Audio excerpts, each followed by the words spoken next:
तो आज से हम लोग पढ़ेंगे अपना मनी एंड बैंकिंग का पूरा चैप्टर। तो आज से हमारा जो टॉपिक होने वाला है वो होगा one.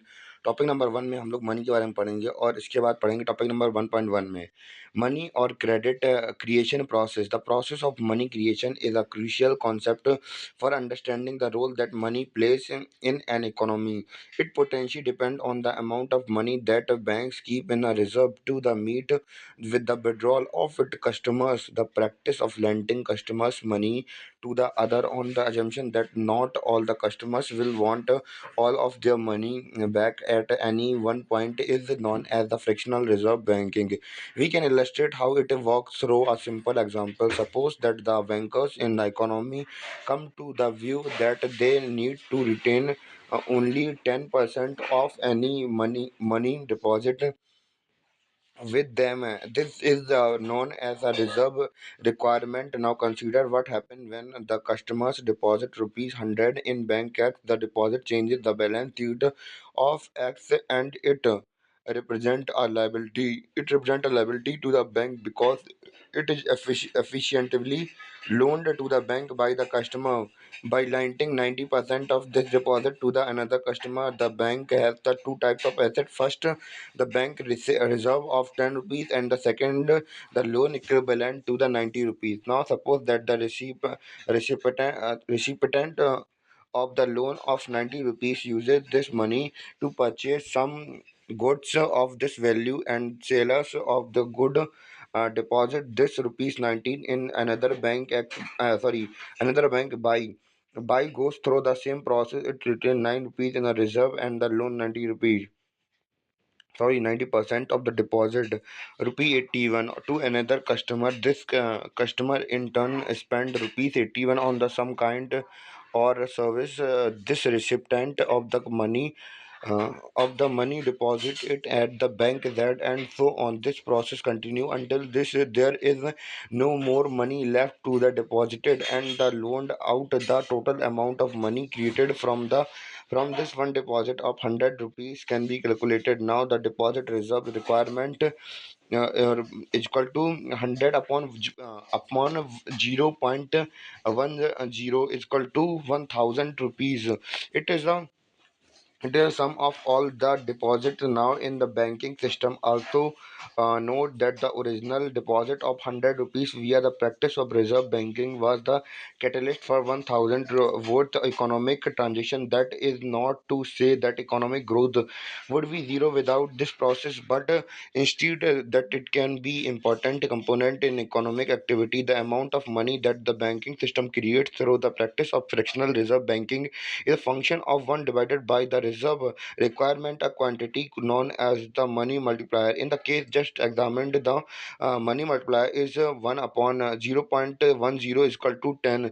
In the simplest example, we assume that the bank themselves set their own reserve requirement. However, in some economies, the central bank set the reserve requirement, which is potential mean of affecting money growth. In any case, a prudent bank would be wise to have sufficient reserves such that the withdrawal demand of their deposit can be met in a stressful economic and credit market condition. Topic number 1.2, definition of money. The process of money creation arises the fundamental issue: what is the money? In an economy with the money but without promissory notes and fractional reserve banking, money is relatively easy to define. Money is a total amount of gold and silver coin in circulation on their equivalent. The money creation process above, however, indicates that the broader define of money might encompass all the notes and coin in circulation plus all banks deposit. More generally, we might define money as any medium that can be used to purchase goods and services. Note and coin can be used to fulfill this purpose, and yet such currency is not the only mean of purchasing goods and services. Personal checks can be written based on a banking check amount, while debit card can be used for the same purpose. But what about the term deposit or saving account? Nowadays, transfer can be made relatively easily from the saving account to the current account. Therefore, These saving account might also be considered as as part of the stock money. Credit card are also used to pay for goods and services. However, there is an important difference between credit card payment and those made by check and debit card. Unlike a check or debit card payment, a credit card payment involve a deferred payment. Basically, the greater complexity of the any financial system, the harder it is to define money, because the financial system practice and institutions vary from the economy to economy. So do definition of money, thus it is difficult to make international comparison. Still more most central banks produce both a narrow and a broad measure of money, plus some intermediate ones too. The most generic definition of the money is that in any generally accepted medium of exchange, a medium of exchange in any asset that can be used to produce goods and services or to repay debt.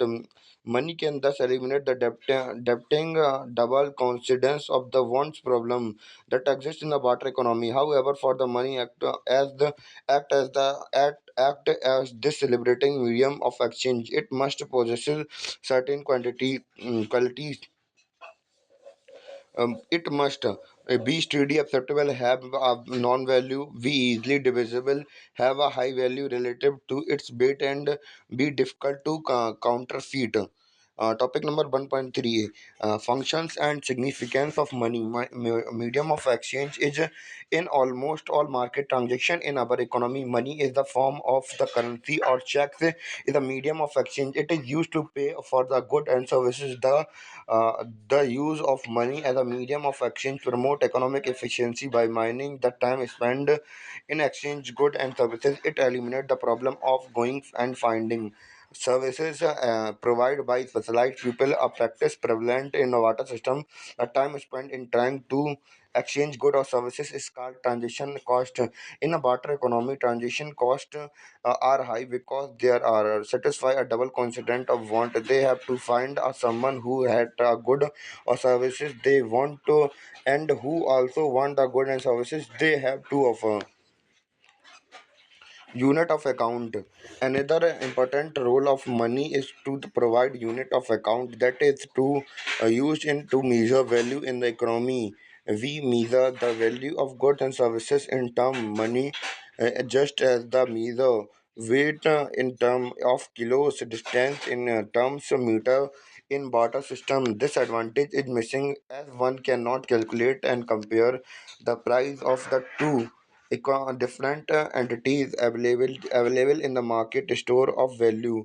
Money also function as a store of value. It is a repository of purchasing power. Over time, a store of value is used to shape purchasing power from the time income is received until the time it is spent. The function of money is useful because the most of us do not want to spend our income immediately upon receiving it, but it rather prefer to wait until we have the time or the desire to shop. Even though there exist as a number of the mean to store value such as house, jewelry, stocks, etc. Yet money has the most liquidity and acceptability of them all.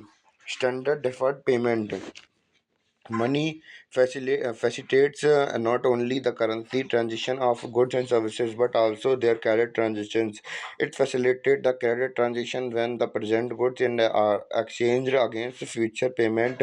In the modern world, the bulk of the deferred payment are stipulated in money terms only. Example in regard or pay repayment of the loan along with the interest, pension, rent, salaries, insurance premium, etc. Money could not be effective standard of deferred payment only if the value of money itself does not change.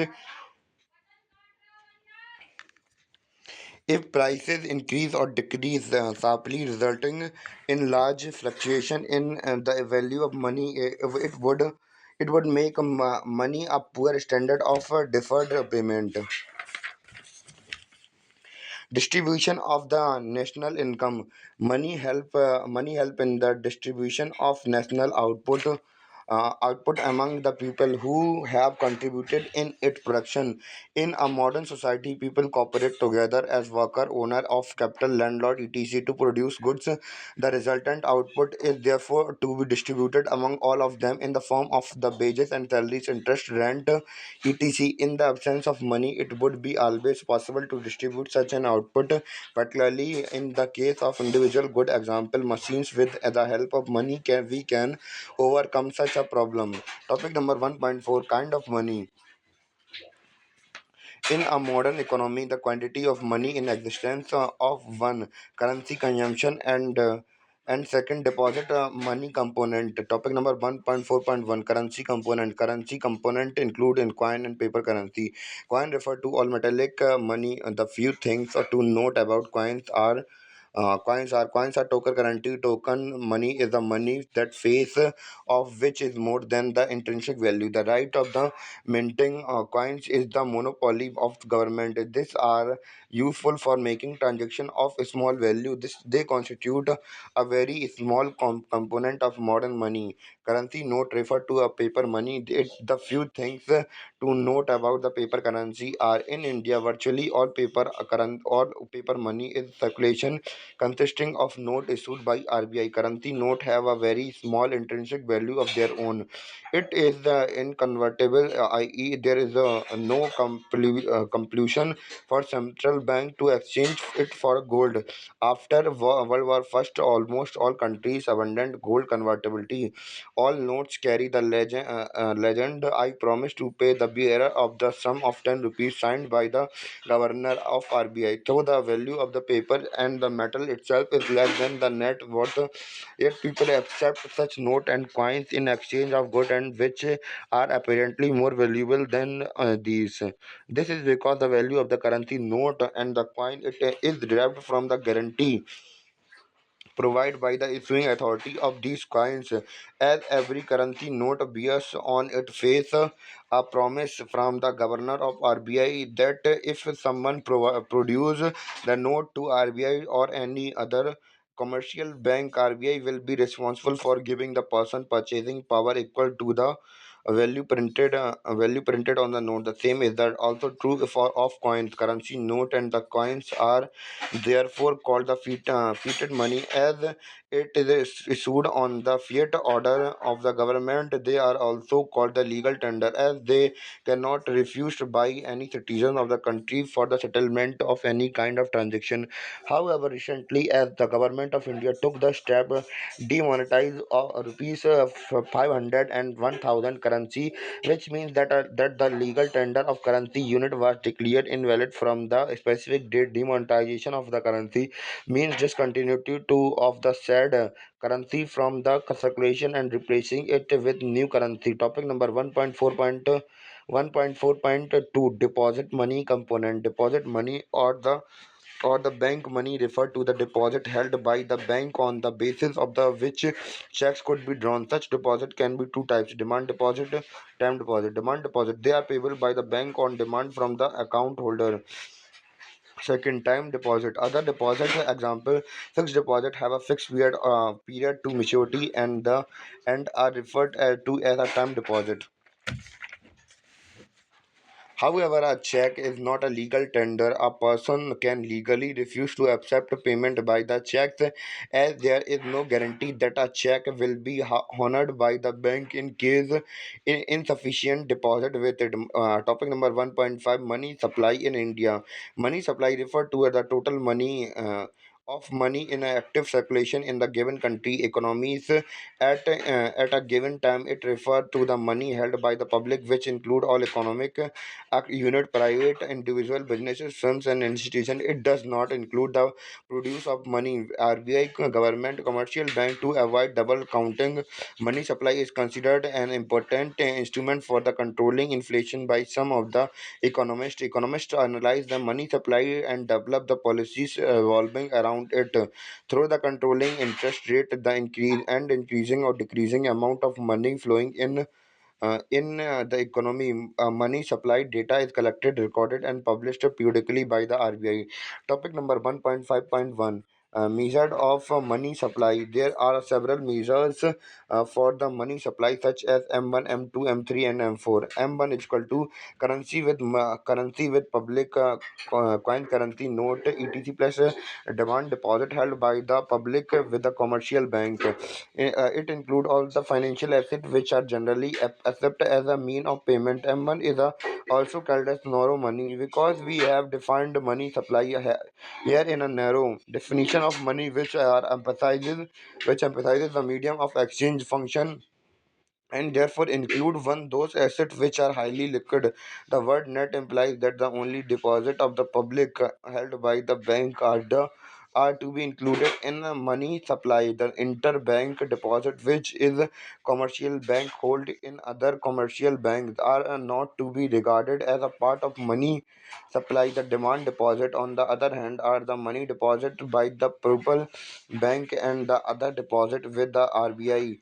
People issue checks against these deposits in the bank. M2 is equal to M1 plus post office saving plus deposit. Sorry, M2 is equal to M1 plus post office saving deposit. Post office saving deposit are the far less liquid than commercial bank savings. Savings deposit with post office can be withdrawal on the demand, but they have following restrictions. Checkable portion of the deposit is very small. There are restriction on number of withdrawal in any week. There is minimum limit on the amount of any single withdrawal unless an advance notice is given to the post office. Consequently, the post office saving deposit cannot serve as a medium of exchange and are less liquid than the saving deposit with a commercial bank. Both M1 and M2 are known as the narrow money. M1 M3 M3 is equal to M1 plus net time deposit of the public with a banks. Some economists believe that the that time deposit should be included in the money supply as they are an important form of the store of value. As in the case of fixed deposit or time deposit, the depositors can borrow from the bank against them. Also, in some case, the depositors are allowed to withdraw their deposit after foregoing some interest and paying a penalty. It is also known as broad money. Broad money, as it indicate wider definition of money. The basis difference between M1 and M3 is the treatment of time deposit with the bank. Narrow money exclude the time deposits of the public with the banking system on the ground that they are incoming earning asset and not liquid in a real sense. M3 is the most commonly used measure of money supply. It is known as aggregate monetary resources. M4 is equal to M3 plus total post office deposit include fixed deposit with the post office but exclude national income certificates. M3 and M4 are both known as the broad money. Of all the component stated above, currency component is highly liquid, followed by the demand deposit, easily converted to money on demand, saving deposit with the post office, and the next in the line of liquidity. Likewise, the degree of liquidity is less in the case of the time deposit because they can be converted into cash without the loss of money. Once at the time the maturity, these gradation are in the decreasing order of liquidity. M1 is the most liquid and easiest for the transition with, as M4 is the least of all. Topic number 1.5.2, high powered money. A total liability of the monetary authority of the country RBI is called the monetary base of the high power money. It consists of currency noted and the coin in the circulation with the public and the vault cash of the commercial bank and deposit held by the government of India and commercial bank with RBI. If a member of the public produces a currency note up to RBI, the latter must pay her value equal to the figure printed on the note. Similarly, the deposit are also refundable by the RBI on demand from the deposit holder. These items are claim which are general public, the government or bank have on RBI and hence are considerable to be liability of RBI.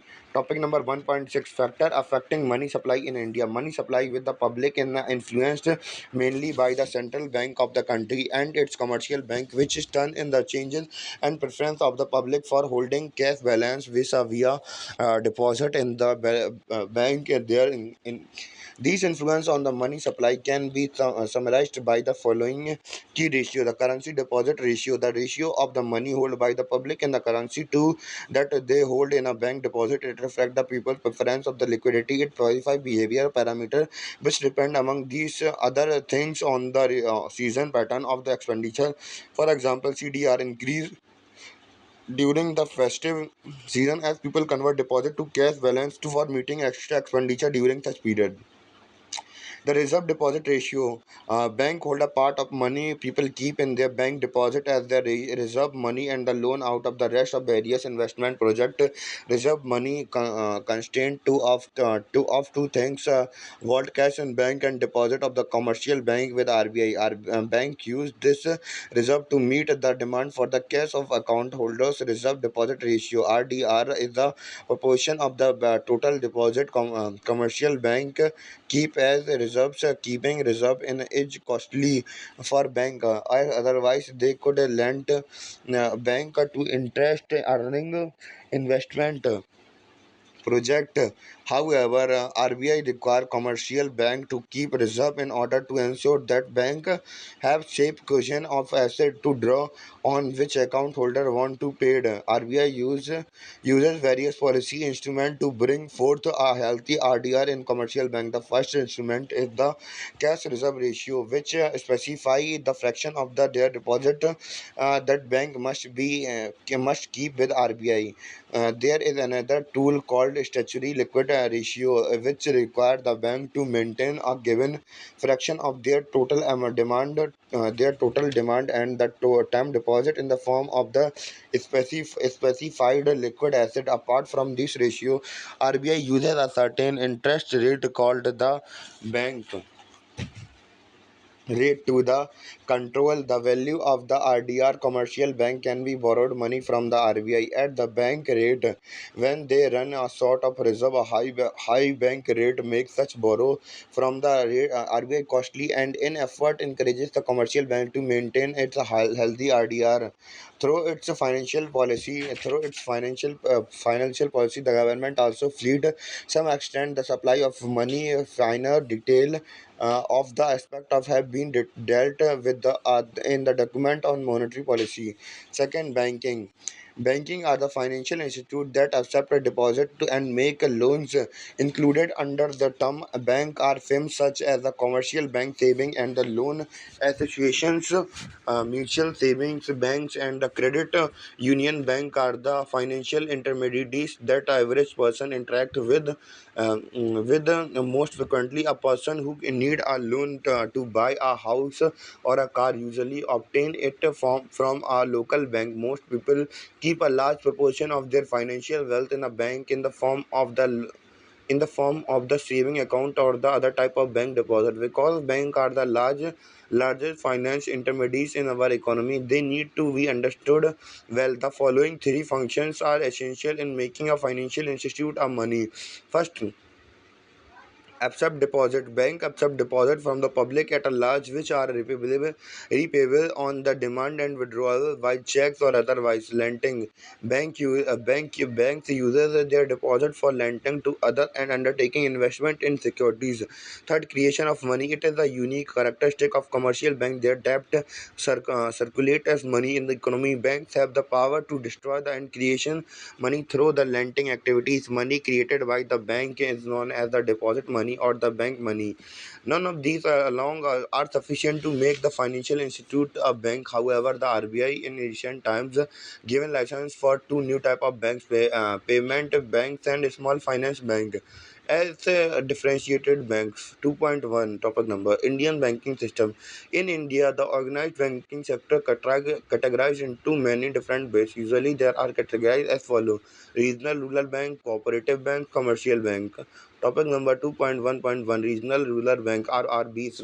Regional Rural Banks came into being in 1917 with the objective of providing deposit and credit facilities to the people in rural areas, especially weaker sections like the small and the marginal farmers, agriculture laborers, some small enterprises, entrepreneurs, etc. Therefore, they are also usually known as a small man's bank, even though these banks count as a scheduled commercial no, banks, but their focus and reach is generally limited to the district or to some of the example of regional rural bank are Assam Gramin Vikas Bank, Allahabad, UP Gramin Bank, Baroda, Gujarat, Gramin Bank, etc. These banks are set up by the public sector banks and PSBs, which set up by the particular RRB is called the sponsor bank of the that RRB. It require of the subscribe to share capital of RRBs, train their personnel and provide managerial and the financial assistance. RRBs were set with the following aims: to increase the credit flow to the rural areas, to lend to weaker section at concessional rates. From 1997, the RRBs were freed to lend outside the target group. Now, merging of RRBs is going on as many of the RRBs become unviable or less profitable. Therefore, weak banks are being merged with efficient bank. Now they gain more autonomous power. Also, the priority sector's lending target for the RRBs is 70% of the total outstanding loans. The government of the India concerned state concerned state government and the bank which has sponsored the RRB contribute to share capital of RRB is shown in the chart below. Sorry, I just read the chart. I just read about the chart. So I just don't see your chart in the audiobook. So topic number 1.2.1.2, Cooperative banks. Cooperative banks is an institution established on the basis of the cooperative principle and dealing in ordinary banking business. They are cooperative banks as these have the cooperative shareholders as motive. Some point to be noted about the cooperative banks are they are established by the state law registered under the Cooperative Society Act 1912. These are regulated by the Reserve Bank of India under Banking Regulation Act 1949 and the Banking Law application to the Cooperative Society Act 1965. If some individuals come together, they can establish a cooperative bank. They are established with the aim of funding agriculture and allied sectors and to finance village and cottage industries. They lend as well as accept deposit. They operate on the principle of one person of one.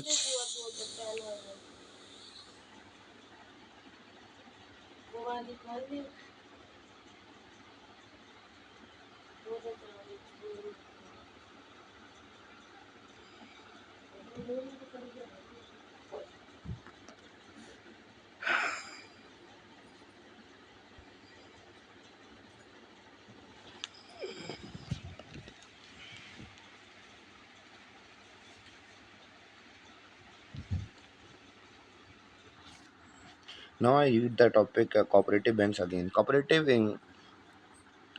banks is an institution established on the basis of the cooperative principle and dealing in ordinary banking businesses.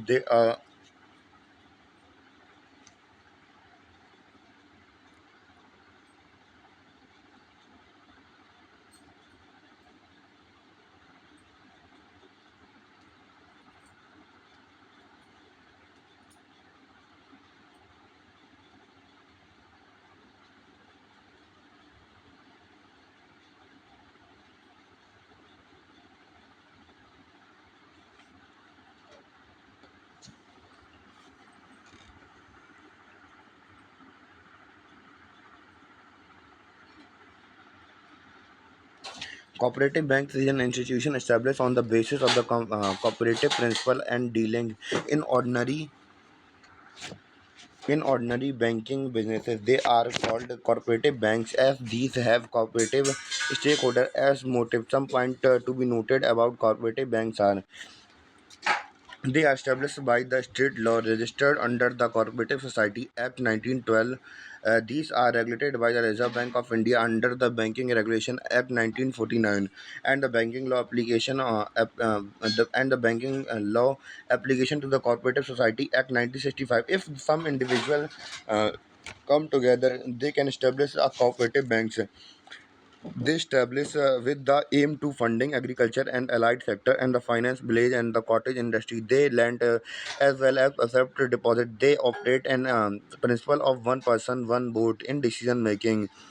Unlike commercial banks who are driven by the profit or cooperative banks are no profit or no loss basis. NABARD is the apex body for cooperative sector in India. NABARD National Bank for the Agriculture and Rural Development was set up in the Apex Development Bank with the end mandate to facilitate credit flow and for promotion and development of agriculture, small scale industries, cottages and the villages industry, handicraft and other rural craft. NABARD are also act as a or coordinator in the operation of rural credit institution, asset, the government, the Reserve Bank of India and the other organization in matter pertaining to rural development, offer training and research facilities to bank cooperatives and the organizations working in the realm of the rural development and help and the state government in the achieving their targeted to providing assistance to the institution in agriculture and rural development. NABARD are also act as a regulator for cooperative banks and regional rural banks. RRBs one of the most important role of the NABARD is capacity building to of partner agencies and development institution. NABARD provide facilities for the training for dissemination. Uh, Information and the promote of research including the undertaking of studies researches techno-economic and the other surveys in the field of rural banking agriculture and rural development. It provide technical, legal, financial, marketing, and administration assistance to any person engaged in agriculture and rural development activities. Thus, historically, NABARD has played an important role in aviation's poverty in rural areas of the country and the countries to do so. Topic number 2.1.2.1.2.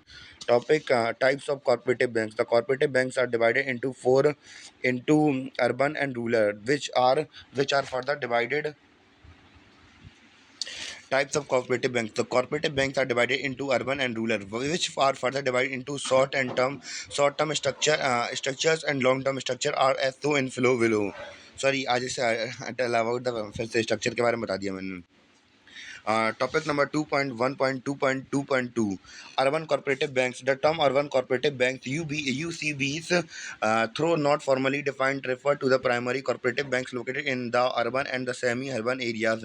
These banks till 1996 were allowed to lend money only for the non-agriculture purposes. That this trend does not hold today. These banks were traditionally centered around committees, locality workplace group. They essentially lent to small borrowers and businesses. Today, their scope of operation has widened considerably. Challenges faced by UCBs are limited abilities to mobilize resources coupled with the inability to formulate their respective policies for investment of their surplus resources. Because of the restriction reduce the scope of UCBs, they also face problems of low level of recovery, high transaction cost and rising consumption. Their autonomy is also questioned because the US's regulation by the government through nomination of the board of director and distributions of government official cooperative. R. Gandhi Committee on Urban Cooperative Banks. Few important recommendations